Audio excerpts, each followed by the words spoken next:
Raven, can you hear me? Yeah, I can hear you. All right, hang on just a minute. I always have such a problem getting your name in there. Is it because you think it's too long, or there's no spaces in between them? Well, that and That's what it is. I've been typing half my life and I still suck at it. That's really the problem. I see. So while we're on the subject tonight of vaping, there was it just kind of reminded me of some old high school memories. You see, I was a senior in high school at the time, and there have been stories floating around, there are been fat sinks in the bathrooms have been destroyed, and even the urinals in the boys' bathrooms have been destroyed as well. But yeah, there's one part of this little magazine that I'm holding here, and I'm gonna read part of it. And this is from my old high school that my youngest sister is going to. All right.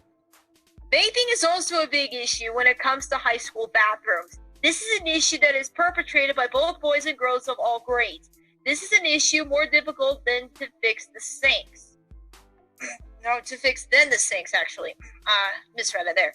Anyways, sure, you can put a security guard outside the bathroom, but the problem is the size of the vapes, along with the sneaky skills of high schoolers, make for a difficult time to bust those vaping.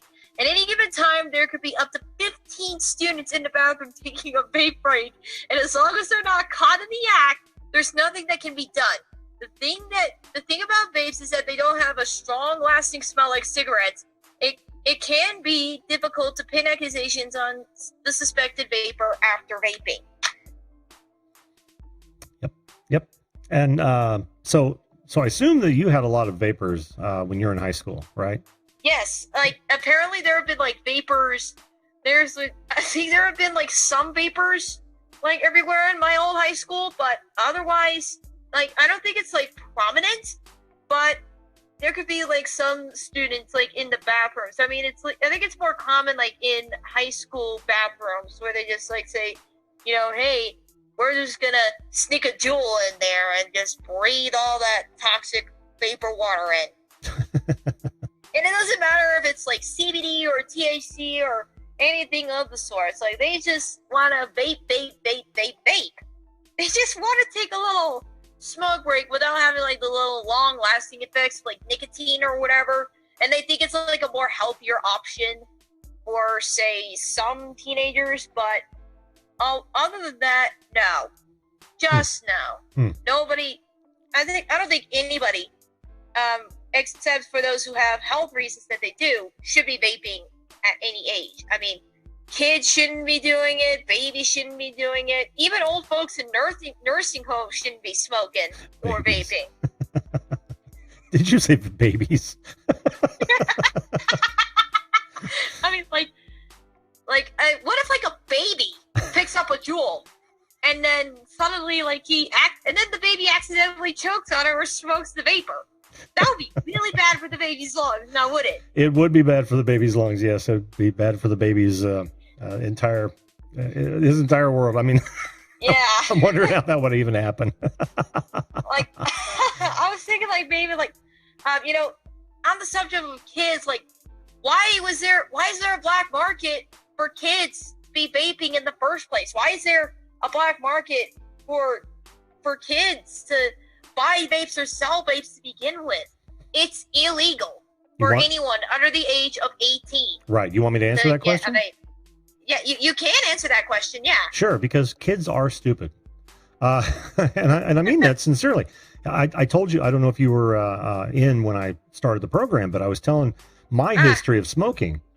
And back in my day, that was the thing to do, was the cigarettes, right? Kids are stupid. We don't understand that it's addictive. We just want the nicotine high because, if you don't smoke regularly, then you get a nicotine high immediately when you hit that first cigarette, every other day or whatever. So that is why those kids are vaping now. And you add THC to that, and it's just a recipe for disaster. It is a big mess. Mm-hmm. And especially when you try to advertise it, because back in the 1950s, people started putting out cigarette commercials, thinking that, ooh, cigarettes are cool, cigarettes are healthy. Oh, earlier than that. When people over time are starting to see, hey, that cigarettes are really bad, and as a result of that, truth in advertising laws have been placed. These put the cigarette companies in danger. So these cigarette companies are so upset that they couldn't advertise on TV anymore, and now they had to, by law, put out advertisements that tell them that the cigarettes that they are buying are bad for you. Yep. And I don't know why, but for some reason, people, I think I saw like an online advertisement for like juuling or whatever, and I'm just like, did we not learn from history? Did we not learn from our past mistakes? Did we not learn from those truth in advertising laws? No, we don't. I mean, even the issue of banning anything and watching it go underground, we've seen it in action in so many instances. Alcohol is obviously the most prominent example of watching a ban be put in place, watching it go underground, and then watching people die because of the lack of oversight on those products. Yeah, that's exactly what's going to happen here. And not only do I think the money had a big part to play in cigarettes not becoming entirely banned, but had they been banned, we would have seen the same thing. They would have gone underground. Yeah. People would have been growing their own tobacco, or at least manufacturing. This is assuming that e-cigarettes didn't exist. Yeah, and it would be dangerous stuff. Yeah, the same thing could be said about like people growing their own marijuana. In a way, except that you don't do anything when you grow your own marijuana, but roll it in a paper. Now, I guess paper could be produced poorly, but if you're growing the weed yourself, then, and I say weed not as a colloquialism, but actually a descriptor of that actual plant. There's a little less chance for manipulation. And I guess cigarettes to a certain extent would be the same thing, because you could get by with literally just growing and drying tobacco, same thing, and then just putting in cigarette papers. Yeah, and but still, it could happen. Yeah, in my state, in the state where I live, marijuana is legal thanks to Amendment 64. Amendment 64 is what caused the passing of the legalization of marijuana, both like I think THC and CBD in that state. Well, prohibition, like Miscast says, prohibition of anything is bad, regulation is good. And I would add to that you're absolutely right. And as long as there's not money in either one of those, it is a good thing, because if things could be tested and you've got to test your ingredients, then and it's verified, that is a good thing. I really have a problem with the FDA though, because they take so long, and they've killed so many people by not releasing some drugs that were really needed. So it's kind of a double-edged sword, but I would agree, regulation is what needs to happen. More testing is needed, but I know what's in these. Yeah, more regulation and more testing is needed for any type of drugs. And I think in Denver, they're legalizing magic mushrooms. Oh, they are? Because they think it could help with depression or whatever that is.